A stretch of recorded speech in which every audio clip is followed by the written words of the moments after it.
Pozdrav svima, danas ću vam pokazati kako gledati neki film sa prevodom. Evo, kao što vidite, uđete na vaš web sajt, tako reći Google ili bilo koji imate, Operu, šta god, i kucate Filmovix, da.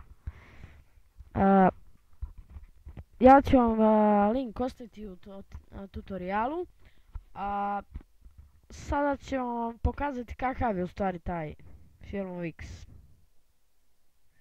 Evo ovako, kao što vidite to je Filmovix.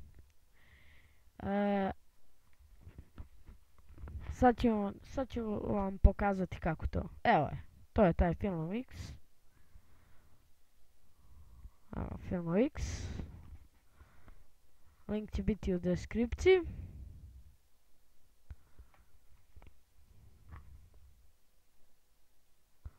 Onda link će biti u deskripciji. Ovdje možete birati koji ćete film da gledate.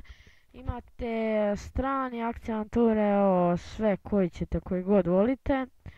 Onda imate bilo koji film. Možete ovdje isto da tražite lupam Sniper.